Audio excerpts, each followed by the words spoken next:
The Age of Disclosure, which was released in late November 2025, represents what I believe is a watershed moment in the modern UAP or UFO conversation. For the first time, a broad group of high-level government officials from intelligence agencies, the military, and Congress, as well as academia, 34 individuals in total, went on the record to publicly acknowledge the existence of non-human intelligence and ongoing interactions with it. If you haven't seen the documentary yet, I do recommend watching it. Yes, it requires an additional rental on Amazon Prime Video, but it's worth it, if only to understand the conversation that is rapidly becoming mainstream. This topic isn't going away, and as we'll discuss later in this video, it may even play a role in what Scripture refers to as the coming Great Deception. My name is Chris, and I'm joined today by my good friend and brother in Christ, Corey. Together, we're going to unpack one of the central frameworks presented in the documentary, the 6 observables associated with UAPs. And we're going to examine how these phenomena can be understood through a biblical lens. We believe that when these claims are examined biblically, they actually affirm the spiritual reality Scripture has always described. These things should strengthen our faith, not shake it. So with that, let's get started. A large portion of the documentary was devoted to the 6 observables, which are the main characteristics UAPs exhibit. They are hypersonic velocity, instantaneous acceleration, low observability, transmedium travel, anti-gravity, and biological effects. And what I'm going to do is for each of these characteristics, each of these observables, I'm going to explain how they talk about it in the documentary and go into some of the biblical examples and how we think about these things from a biblical perspective. We're going to start with hypersonic velocity. Now, this is when UAPs move at speeds that go far beyond anything humans have created. Some UAPs have been observed traveling at upwards of 40,000 miles per hour. That is many times faster than the fastest jet aircraft invented by humans to date. So to put that in perspective, the NASA X-15 holds the record for the fastest manned aircraft, achieving a speed of approximately 4,500 miles per hour. And the record for the fastest unmanned aircraft, which is the NASA X-43, which traveled at approximately 7,000 miles per hour. So ultra-fast speed is very common characteristic of UAPs. And when I saw this observable in the Age of Disclosure documentary, I immediately thought of Ezekiel's wheels. And that's the one that I think we should start with. So Corey, if you want to take that, we could jump right into that. So it starts basically at the beginning of Ezekiel. Ezekiel's seeing a vision from the Lord, and he's talking about the things that he's seeing. He's seeing gleaming metal, fire, 4 living creatures. It goes on to describe all them. And in verse 14, it says, and the living creatures that he was seeing, they were very outside of this world. And the living creatures darted to and fro like the appearance of a flash of lightning. And now as I looked at the living creatures, I saw a wheel on the earth beside the creatures, one for each of the 4 of them. As for the appearance of the wheels, their construction, their appearance was like the gleaming of beryl, and the 4 had the same likeness, and their appearance and construction being as it were a wheel within a wheel. When they went in any of the 4 directions without turning as they went. And their rims were tall and awesome, and the rims of all 4 were full of eyes all around. And when the living creatures went, the wheels went beside them. And when the living creatures rose from the earth, the wheels rose. Wherever the Spirit wanted to go, they went, and the wheels rose along with them. For the spirit of the living creatures was in the wheels. When those went, these went. And when these stood, these stood. And when these rose, those rose from the earth, the wheels rose along with them. For the spirit of the living creatures was in the wheels. So there's a lot going on there, but it's definitely something that's outside of our world. Something supernatural is what he's seeing.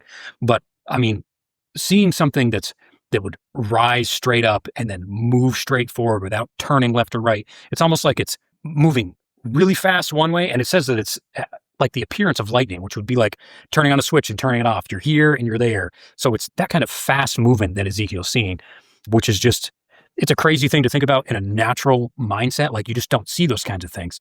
But in the Age of Disclosure, you see vehicles traveling at speeds that just don't make any sense. Yeah. Like you're not going to be able to move that fast and then immediately make a left-hand turn or a sinking, turn without having crazy amounts of force in your body. You're just going to get melted if you're moving that fast. It doesn't make sense. But in a biblical worldview sense, I could see how something like that from outside of our natural realm could be part of what we could see here, which just makes all this that much more interesting. For sure. And I want to come back to the part you said towards the beginning of that verse was around the speed of lightning. Now, I can't think of anything that moves faster than light. Yeah. So a flash of lightning is like, you're here, you're there, Yep. across the sky. Like you were saying, these UAPs are observed. Yep. And they even show some of these videos in the documentary where something is moving at tens of thousands of miles an hour. And, they're tracking these things on radar systems. So they know they can calculate the speeds of these things. These aren't theoretical speeds, like they're calculating them. Sure. And honestly, I think some of those tracking devices, they actually struggle to keep up because they're not tuned to track objects that are moving at that speed. Sure. And that speed isn't the speed of light. I'm not a physicist. I don't know exactly what the speed of light is, but those are unheard of speeds. Yeah. Like that's just not possible with any technology that we have here. Even if you want to get crazy, like the stuff in the back that nobody else is talking about, governments are making things that we just don't know about. That kind of speed just isn't physically possible for a human to withstand, especially if you're turning. Yeah. And going from standing still to 40,000 miles an hour? No, it just doesn't work. Right. The hypersonic velocity of the 6 observables, this is actually the hardest one to find biblical examples of. The Ezekiel's wheels, I think we both agree, Corey, that Ezekiel's wheel is probably the best example of this in the Bible. So we're going to leave it at that one, and we're going to shift to the next observable. We just talked about hypersonic velocity. Now we're going to talk about instantaneous acceleration. This is the second observable that was presented in the Age of Disclosure documentary. So instantaneous acceleration is when you go from 0 to ultra fast speeds that are many times faster than the speed of sound within a split second. And actually for this observable, there are a whole host of different examples in the Bible, and we're going to go over a few of them right now. So Corey, the first thing that this reminds me of is teleportation. And there's actually a few examples of teleportation in the Bible, or something that we could think of being teleportation. And the first thing that came to my mind was when the Apostle Philip is teleported by the Holy Spirit after he baptizes the Ethiopian eunuch at the oasis in the Gazan desert to Azotus, which is approximately 25 miles away. We know this from archaeology. They know the distances of where these things are from ancient times. Yep. And it's very accurate, by the way. So that 25 miles is very accurate distancing. And this is talked about in Acts chapter 8, verses 39 through 40. I don't know. Did you have any thoughts about that one as well? Oh, yeah. I mean, other than Jesus appearing to the apostles and disappearing and that kind of thing, this is the first example of a not Jesus being teleported by the Holy Spirit or just moving instantaneously from one point to another. I think it's the first one. So when Scripture says that Philip was literally teleported from one place to another, that is instantaneous acceleration. You could call it hypersonic velocity too, if you want to go that far. But it's a fast, immediate move from one place to another that defies any laws of physics. And we believe these things because the Bible says it, but I want to stress that, like, in this documentary, I didn't hear the mention of the word Bible. I don't think I heard it once in the whole documentary. So these are non-believers, I assume, are non-believers talking about things that they're seeing and experiencing, and they are saying that these things are happening because they have seen it. Well, the Bible also says these things happen, and it gives us examples of that. And you mentioned Jesus, he vanished instantly from the sight of those people he was walking next to on the road to Emmaus. Yep. After he was resurrected, he was in his glorified spiritual body, and he was seen as a person. They didn't think anything different of him. He was walking right next to them in that example. You can read about this in Luke chapter 24, verse 31. And there's even other examples here. Like if we look at Genesis chapter 5, verse 24 with Enoch, where he was translated or taken away by the Lord up to heaven. He's basically somewhere on the earth. And then all of a sudden, he's taken away. Yep. And he just disappears. Yep. I mean, how else do we explain something like this? This is a form of, to me, this is teleportation, Yep. right? He's going from point A to point B in a split second. Yep. This also happened in 2 Kings chapter 2, verse 11 with Elijah, who very similarly to Enoch was also translated to heaven, but except in this case, it was a chariot, a fire, like a whirlwind, is the way that it was described by Elisha, I think, or whoever wrote that, actually wrote that book. Yeah, so whoever saw it, got the testimony of what they saw happen, described it as a chariot of fire, like a whirlwind, taking him up to heaven. I mean, this here too is happened very quickly. And you could think of this as being, instantaneous acceleration. He's on the ground, and then something comes and picks him up and it takes him away. The other thing I want to talk about on this chariot is in the documentary, they talk a lot about craft, right? UAPs are craft. Yeah. Well, Ezekiel's wheel Yes, it talks about living creatures and features of living creatures, but this is someone that's observing something crazy that they're trying to put words to. And it has wheels. Wheels to me sounds mechanical in a way. Chariot has wheels. It's a mechanical device. People that are not believers in the Bible, they're experiencing craft, right? Orbs and different shapes and things that are moving around the sky.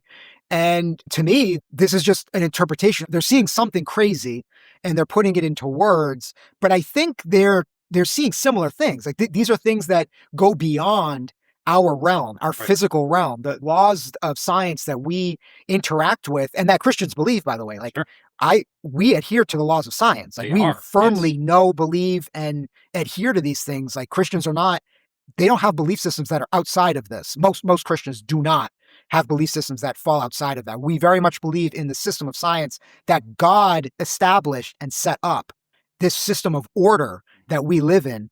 But in the unseen realm, the spiritual realm that we don't see usually, but that sometimes people get glimpses of or have experiences with, that realm operates at a completely different laws. So maybe it doesn't have any laws that adhere to it. I mean, we observe this with the UAPs, right? These things that, as we said before, moving at the speed of light, instantaneous acceleration, hypersonic velocity, that's operating outside of gravity, outside of the laws of physics. You talked about right angles. And there's pictures of these things in the videos of these things in the documentary. They show it. I think we're good on instantaneous acceleration. So I want to move now to low observability. Now, this one is super interesting to me. This is evading radar and sensors. These are things that need to be seen with the naked eye or on camera. So I'm going to unpack this. Just let me get through this explanation. So for example, when something breaks the sound barrier, there's no sonic boom. That would be an example of low observability. And that also defies the laws of science because we know there must be a sonic boom if something breaks the sound barrier. The other thing with low observability is with these craft, these UAPs, they're almost always, actually, I haven't seen an example that has particles or exhaust entrails from the movement. Like when you look up at the sky and there's a jet going down over the sky, you see the two smoke trails from the burning fuel. Right?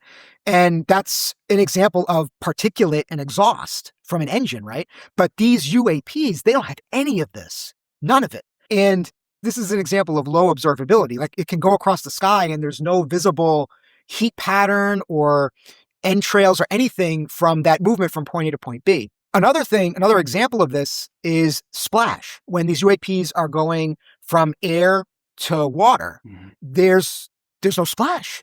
Like when someone does the cannonball in a pool, you jump in and there is a splash. And we know this, that there's going to be a splash.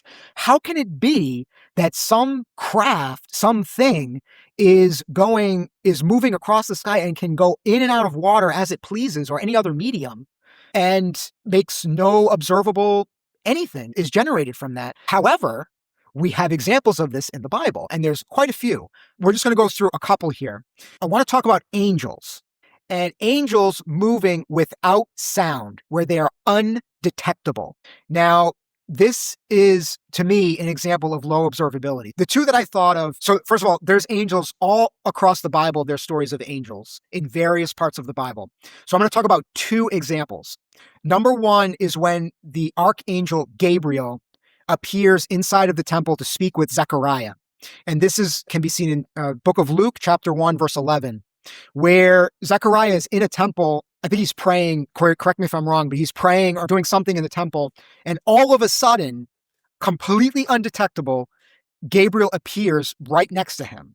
Now, I don't know about you, but if someone is like coming closer, you usually can detect that there's something there, right? There's some sense of something moving or some sound, something that's detectable or perceptible. Yet in this example, there doesn't seem to be anything like that. Yeah, no, I don't think there is anything like that. And if you're in a completely dark place, and say you're in war, right? And I've heard stories about people in war at nighttime, they're awake doing watch kind of thing, but you can't see anything. And then all of a sudden you start hearing some like crunches of leaves. And I've heard about people getting so close to you that you can hear their breath. That's something that's observable. This angel encounter, it's not an observable thing. It's just, he's there. The angel is there with Zechariah. instantaneous acceleration we were talking about and those other things. It's the same kind of thing. Teleportation. It's just there. And did it travel and have some kind of sound with it? It doesn't seem to be that way because they would know that. Right.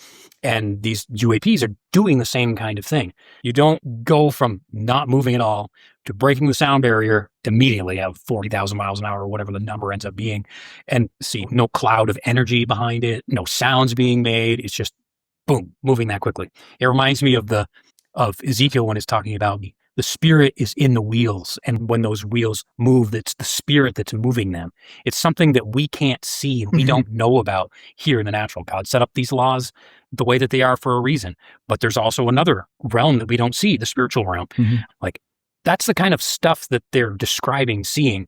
They're not calling it that because they have no biblical framework. Right. You can only use the natural terms that you can think of. Yep. And that's what they're doing. Yep. I want to give one more example of the angel appearing out of nowhere. So when Peter is taken into prison, in the book of Acts, chapter 12, verse 7, it says that an angel just appears next to him in the prison cell. And not only that, but it also says that the angel, I think it says he touches his wrist or something and the chains just fall off. Yes. So not only can they be seen, but they also have the ability, they have power over the physical realm that we live in, right? So they can have a physical impact on something, even though they fall outside of the laws of science that we adhere to, which I thought was interesting. And again, there are so many examples of these things in the Bible. This is just 2 examples. The next observable is transmedium travel. Now, this observable is when you're able to travel from, to, and through air, space, and water, or any other type of medium with no compromise to performance, meaning no slowdown or other impact when traveling in or between the mediums. This comes back to what I was talking about when you go in and out of the water, there's no splash. I guess you could think about that as transmedium travel. Some of these observables kind of blend together a bit, depending on how the interpretation of it is. And I think that's another situation of that. So essentially, the speed is not affected by the environment. So let's say something's traveling at 1,000 miles an hour in air, in the sky, and then it moves into the water and it's still traveling at 1,000 miles an hour. It doesn't have any slowdown from friction. Now, this completely throws out everything we know about science. And yet in the documentary, I saw videos of these things. The Navy and some other military organizations, like they declassified some portions of some videos that they have. Obviously, they have a lot more stuff they're not showing, but they show just enough to see that something's up here. This completely goes outside of everything we think we know. So I want to give some biblical examples of these things. And I want to come back to Ezekiel and specifically chapter 1, verse 19 through 21. Corey, would you please read that one again? Okay. Ezekiel 1, starting in verse 19. We're going to go to 19 to 21. And when the living creatures went, the wheels went beside them. And when the living creatures rose from the earth, the wheels rose. Wherever the spirit wanted to go, they went, and the wheels rose along with them, for the spirit of the living creatures was in the wheels. When those went, these went. And when those stood, these stood. And when those rose from the earth, the wheels rose along with them, for the spirit of the living creatures was in the wheels. Yeah, so the way I think about this is this example of craft, right? The wheels is moving. The way that this is talking about it, the way I think about it is that these wheels can move across the mediums effortlessly. Like there's no hindrance to their ability to move. They have complete freedom of movement. Mediums, it doesn't matter. They can transcend all of these things. I don't know how you think about that, those verses as well. That's what I think of. I mean, the fact that these things can move effortlessly is just, I mean, I don't know what to call that in the natural other than reading scripture in a biblical narrative. I can believe that that he saw these things and that these are really real. And he's seeing something that's outside of the natural. He's seeing something in the spirit realm that we don't usually see on, a day-to-day basis or sometimes even a lifetime basis. But he's seeing this. And I think that this is the best connection that we can make biblically to these craft that the government and different people are showing us and disclosing. So now we're going to get into like the really cool examples. Like everything's cool, but we're going to start talking about Jesus now. Because Jesus is a human, human and God at the same time, right? Fully man and fully God at the same time. Now, Jesus, when he was alive, this is before he was resurrected in his glorified body. So just like us. just like us, okay? Walking on water. Walking on water. Now, let's really think about that. This is transmedium travel because in this example, God, Jesus, is literally walking on top of the water. Now, as we know, that completely defies all laws of science. You would sink, right? Yep. And yet he has full, effortless ability to transcend that medium, right? Yep. Also, when he was taken up to heaven, that's transmedium travel. He was basically levitating above the ground and he basically floated up to heaven, right? Yep. Up into the sky, into the clouds. And he disappeared, right? And he disappeared. So, Jesus demonstrated these things, and Jesus is flesh and blood. Like, he bled and died.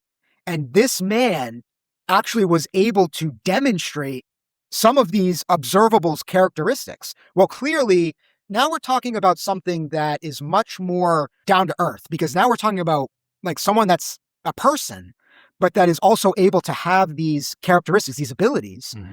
And how do we think about this? Well, the way I think about it is he was everything he said he was. Yep. He is God. And because he is God, he has full authority over every single thing that is in the universe, in the created order that he made. And he demonstrated that. That was part of the reason why he walked on the water, was to demonstrate that he had the authority over those things, over the water. In Genesis, it says that the Spirit of the Lord hovered over the waters. Yep. Like, we know that's Jesus. That's talking about Jesus. Jesus is the Word. And he was floating over the waters. Like, this is transmedium travel. And I know this is hard for people to grasp this, but the apostles saw this. Peter got out of that boat, and he even was able to walk a few steps before he started to sink in the water, and Jesus had to grab him. We know how the story goes. By the way, if you want to read this story, it's in a few of the Gospels, but Matthew chapter 14, verse 25 is one of them. You can go and read it for yourself. Another example for Jesus post-resurrection now, this is after he was risen. Now he's in his glorified body, but he still has a physical body because Thomas touched the holes in his hands and his side. Yep. And he said he wouldn't believe unless he touched the holes in his hands. They told him that Jesus is alive. He rose from the dead. He's like, I won't believe it until I touch him. And I think most people in the natural world would say that. He didn't rise from the dead. Nobody rises from the dead. Right. Unless I touch him, I'm not going to believe. And then he showed up. He showed up. And he said, touch my hands, touch my side. I want to take a step back from that. So just before that event happened, where were the apostles? They were in a locked building. Yep. Because they were fleeing, because Jesus was just crucified because of what he was teaching, and the apostles were associated with him. Yep. So they were hiding in locked doors. And all of a sudden, Jesus just appears out of nowhere. Yeah. Isn't that interesting? So again, we see Jesus transcend and characterize some of these things that people see, these supernatural things, right? People describe it in different ways, but there's a lot of similarities here. Yeah. This example you can read about in the book of John, chapter 20, verse 19 and verse 26, where Jesus appears in the locked room. And this is the apostles literally experiencing this and writing down what they saw. And I think one of the things that would be important to at least just know a little bit is these apostles were afraid when Jesus was taken away to go be crucified. They all fled except John. John was the only one that was there that watched him die. And they all fled. They thought everything was over. Yep. Our Messiah, who was supposed to come and clear out Rome and set up the kingdom now, didn't do it. He's dead. There's some church history about how the apostles all were martyred. And all of these people, I think that's what helps with the authority of what these people wrote down, is that every one of these people, every single one of them, with the exception of John, and John's got some pretty wild stuff too, but all of them were put to death for their faith. Nobody dies for something that they don't truly believe. Yep. You're not going to make something up. You're not going to go hide a body to say, oh, well, Jesus' body isn't here anymore, so, well, he must have rose from the dead. And then when you're really pressed with that and somebody comes after you and says, I'm going to put you to death if you don't renounce this, you're going to just go to death for something that you don't actually believe is true? They saw Jesus come back. Thomas touched the holes in him. Like, it's real. It's real. It's one more thing to prove the point that these stories that these people wrote down are factual. they really believe these things, they really saw these things, and that this is our guide for belief. Yeah, and coming back to the documentary, people are seeing things. I don't doubt at all that people are seeing these things. Like, we see these things on the videos and things, and we believe they're true as well. Yeah. But we have a different interpretation of what we think it is. We're going to get to that in a bit.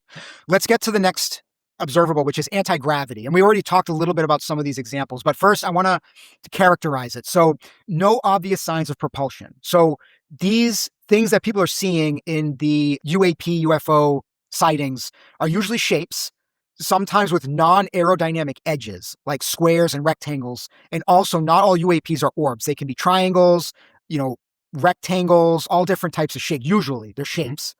They have no wings, no fins, non-restrictive maneuverability. Now, how does that work? Because as we know in the laws of science, aircraft have wings. Yep. You need to have lift and propulsion to push forward.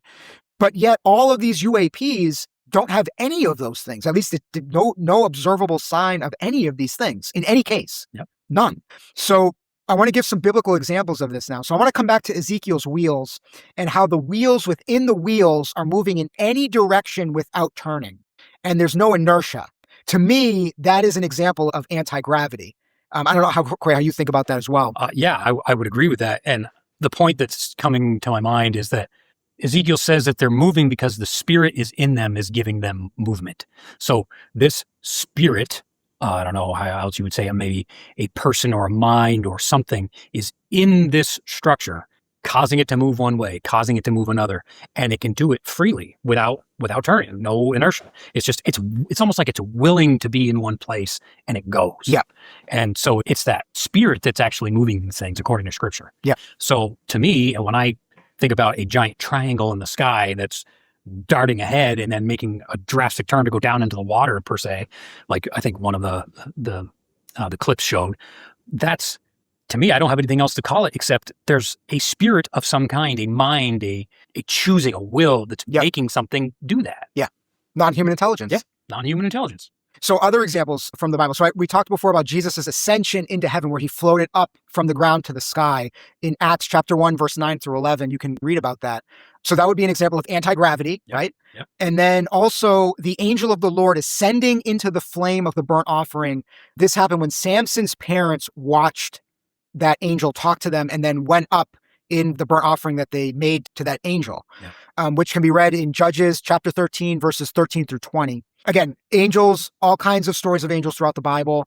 In, I think, almost every example, if not all of the examples where the Bible talks about angels, there is some supernatural element there, either anti-gravity or, instantaneous acceleration, all these things that we're talking about now. There's some kind of a demonstration of that in those stories. Mm-hmm.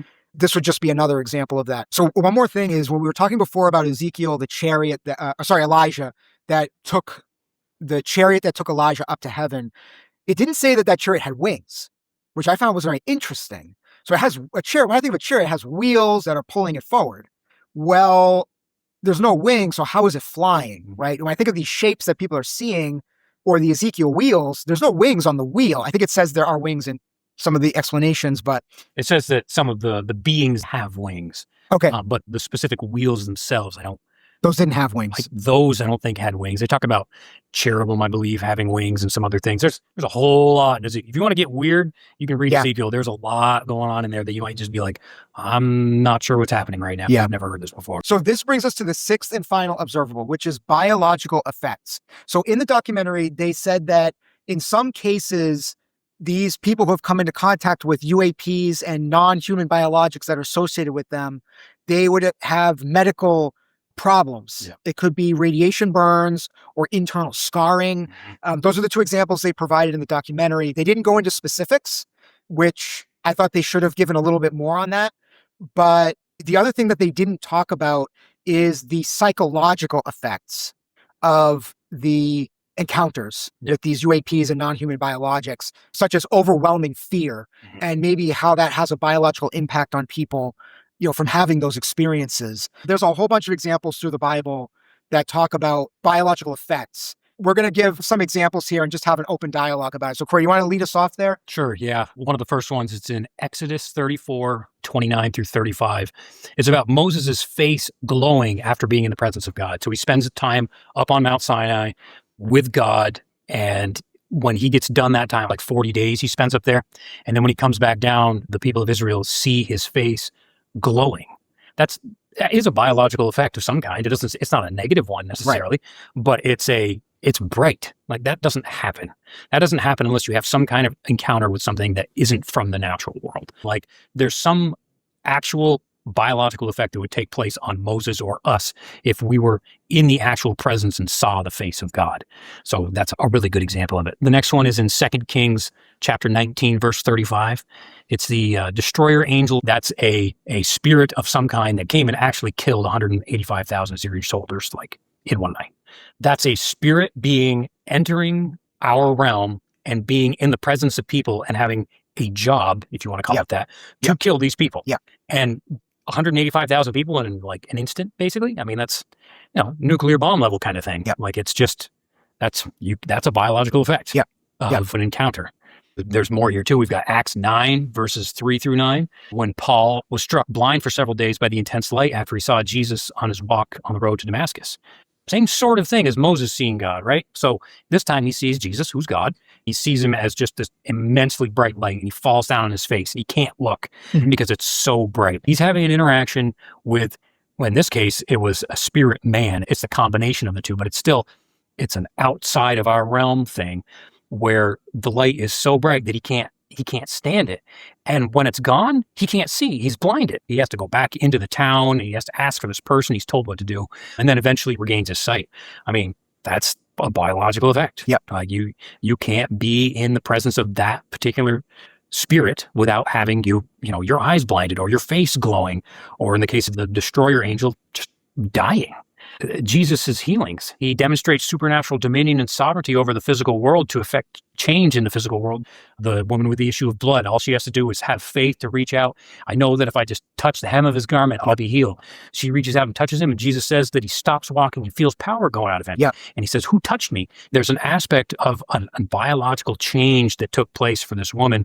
And one final one with Jacob wrestling with God. Jacob wrestled with God and gets physically injured. His hip gets dislocated, and he walks around with a limp. This is another spiritual kind of encounter, right? He sees what he believes is an angel or God, and he's wrestling with this angel, and he won't let the angel go and won't give up until he gets a blessing. So he's fighting with all of his might with this, I assume, a being that's far stronger than he is. And just because of his faith to hold on and not give up, the way that he gives up is the angel touched his hip, and immediately his hip came out of socket. He had a direct encounter with a spiritual being, and he had a biological effect that came out of it. I mean, the Bible's full of these kinds of things. It's full of them. These are all great examples. I want to unpack more about this topic. And actually, this observable, I think, was talked about the least in the documentary. And they also disclosed the least amount about the biological aspect. That was what I gleaned from the documentary. So they mostly talked about the craft and the craft characteristics. And they just dabbled with the biologics, which I thought was interesting because they haven't shown, at least I haven't seen any declassified imagery or evidence of the biologic stuff. They're just saying it at this point. They're saying it, and we have to take them at their word. They definitely are seeing something. I mean, if they're seeing these craft, and we've seen the craft on these videos and things, and they look legit. I mean, I've seen many, hundreds and hundreds of these videos. Like clearly there is something there, and they're exhibiting similar characteristics. On the biologic side, this is much rarer, where we get stories from eyewitness testimonies, where we see imagery from people's social media feeds, things that they take pictures of. I've seen some things. There was something that happened in Las Vegas and Miami over the last few years. Sightings. There's, sightings of giants that people talk about, that they describe, that they've encountered in the modern world. This is definitely happening. But what is the explanation behind it? And I think this is where I want to go as we wrap up this topic, is what are these UAPs? What are we seeing? What are these people seeing? And how do we explain this through a biblical lens? So we just gave a bunch of examples from across the Bible about observables that are seen through biblical examples. But when we think about the UAPs, now let's try and explain this in modern terms and through that lens. I think these cannot be aliens. I personally do not think aliens exist. No, I don't think so. I don't think so either. And one reason is that, well, first of all, Hugh Ross is a really great resource. For those of you on this, watching this that are interested in why aliens can't exist, at least not coming from another galaxy to our galaxy. There's an astrophysicist named Hugh Ross who's done some amazing research on this, like scientifically rooted research. And he explains and unpacks why it is beyond the realm of science to have something come from another galaxy into this galaxy. And there's reasons behind these things. The point I want to stress is that the reason that we think these are spiritual interdimensional entities, not aliens, is because they demonstrate characteristics that defy all of the laws of the physical world, the world order that we know. The laws of physics, the laws of gravity, the laws of everything, thermodynamics, everything is completely thrown out the window. And because of that, these are spiritual things. And in the Bible, all of these examples we gave have spiritual elements to them. The Bible tells us it's spiritual. Jesus confirms that these things are spiritual. And, we need to make a clear delineation between aliens from another planet, another solar system or whatever, coming here and interacting with humans versus something that is coming from another dimension. That's a whole different ballgame. Yep. But that is what all of the evidence suggests, that we are dealing with interdimensional entities that are spiritual in nature that also have the power and capability to physically interact in our world. And we gave examples of this. The Destroyer Angel as an example. I don't know. Did you have any thoughts about that? It's definitely not aliens. It doesn't make sense. I wouldn't, if God told, let's just say God's here right now, sitting right here next to me, and he says, I did make some aliens and they're coming to visit you. I mean, I would believe him because he said it, but like his word's enough for me. And he said a lot right here. Yeah. And there's nothing to indicate that's the case. Right. There's a lot to indicate that there's a spiritual realm out there with many, many spiritual beings that have interacted directly with us before. I don't know how I'm supposed to think anything else other than aliens are just interdimensional spirit beings. And these are non-human intelligence. These are intelligent spiritual beings. Angels are intelligent. They're not just robots doing one single thing. There's some kind of will. There's some kind of mind. There's something there. They were made for a purpose. Sentience. Yes, there's sentience. Right. Yep. Yeah. So this is very critical point to convey here, because a lot of people think that these are aliens, the Anunnaki that are coming back. And actually, I want to get into this next is, like, as believers in the latter days, there's talk of this great deception, the great falling away of the church. In the Bible, it talks about a falling away from the biblical faith, right, which is Christianity. So what would cause that deception? And I think one of the things that people need to really understand is that spiritual interdimensional entities can appear as things that they aren't. Mm-hmm. Yep. And I want to give one example of this is in the book of, I think it's 1 Corinthians chapter 11, verse 14, is when Paul says that Satan, a fallen angel, can masquerade as an angel of light. Yep. That to me sounds like an orb. Sure. Sorry, sounds like an orb? Is that an orb? Yeah, like a ball of light or something. Like that's how I think of it, right? A lot of these UAPs people are seeing are lights, like lights in the sky that are moving around. Yeah. That's an amazing deception. Mm-hmm. I mean, if you're not really waiting for Jesus to come back and you're not actively paying attention to the world scene, seeing what's going on in Israel, watching all the signs of the times, if you're not ready for that, what better deception? Yep. And as you were saying that, one thing came to my mind is that the evil stuff happens first. Mm-hmm. Yes. In the Revelation, in the latter days, which is a period of time measured in years, right? It's not actual days, it's years. The bad stuff happens first. Yes. I think one of the biggest watershed moments in the UAP UFO topic is Roswell, 1947. Yeah. I find that very interesting because obviously people were seeing things before then, but that was the first time where you have documentation, broad documentation. Many people saw it. You have pictures, you have video at that time. That was a watershed moment. And obviously there's been other events that have happened since then. But I find it interesting that Israel became a nation the year later. The Dead Sea Scrolls were found right around that time in the late 40s. The Derupiner site, which is what I believe is the site of Noah's Ark, was found like a few years after that, originally discovered. Like, you have all of these things. Roswell was a nefarious thing, in my personal opinion. I think that this is part of the great deception, getting everybody to believe the lie, right? That aliens exist, that they created humans. This is blatantly not true. It's just not true. Who created the aliens, right? Like, just think about that line of logic. And the point I want to stress here is that people are going to be deceived like, oh my goodness. Yep. And they're going to worship. And Yep. the Bible tells us this. Yep. So they didn't use the word aliens in the documentary. I want to be clear about that, but they imply it through the non-human biologics and some of the commentary that they made without using the actual term aliens. Did you hear the term aliens in that? I don't remember hearing the term. They might have said it as like a aliens, air quotes kind of thing, but I don't remember aliens being cited. So I want to come back to the abduction encounters and what people are seeing in terms of the biologics aspect. Because as I said before, this is the most underrepresented evidence that we have of what actually is this. And I think that we established angels can be good or bad. Yep. The Great Deception is going to have nefarious purposes. We know about the story in Revelation and all through the Bible, talking about that, giving evidence of what's going to happen in those days. So what I think these biologics are, or that people think are biologics, could just be a spiritual entity itself that looks physical. Yep. Like Jesus, when he was walking with the people on the road to Emmaus, he looked like a human. He looked like a physical body, even though he was technically in a spiritual state. Yep. Now, that's a good example, right? There's good and bad. So a bad example, like an evil, nefarious example would be if a fallen angel or Satan himself were taking some form and showing themselves to people. And people are seeing that and they're saying, oh, that's an alien, or that's how they describe it, or how their mind processes that. But again, you have to come back to the laws of science. And I think that brings us back to the whole idea of interdimensional entities, spiritual nature of what people are seeing. These are not aliens.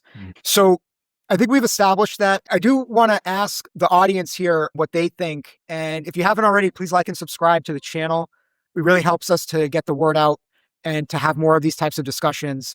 And we are really interested in what the people viewing this have to say. So please leave your comments. We do read the comments and we do respond to some of them. And if you guys want to ask any questions, you can email us at info@whygodministries.com. And again, we do try to read all of the emails, but don't be discouraged if you don't hear from us. Maybe email us again if you haven't heard from us. As we wrap up here, what now? What does this mean for my life, for your life? We talked about the last days. We talked about Jesus coming back. Some of you may have some biblical knowledge. Some of you may not. And that's okay. It's part of the reason why we're doing what we're doing. But don't be afraid of what's being disclosed. Like the things that people are seeing and experiencing and the whole narrative around what's going on. The Bible tells us that something is going to happen, and we can have comfort and boldness in our faith. This should not shake our faith. We should not be part of the apostasy as believers. Yep. We should be emboldened in our faith because the Bible told us this ahead of time and said, hey guys and gals, this is going to happen. Be ready for it. And it also tells us what happens afterward. Yep. This is what we need to keep in mind. And there's a whole bunch of resources, Gary Bates, L.A. Marzulli, Michael Heisner, Chuck Missler, Hugh Ross, I mentioned before. Also on Why God Ministries channel, there's other videos about the Nephilim and topics such as that. So, definitely check those out. So thank you for watching. Why God Ministries was established to share evidence that the Bible is true and that the God of the Bible is real. Thank you so much for watching, and I hope you have a great day.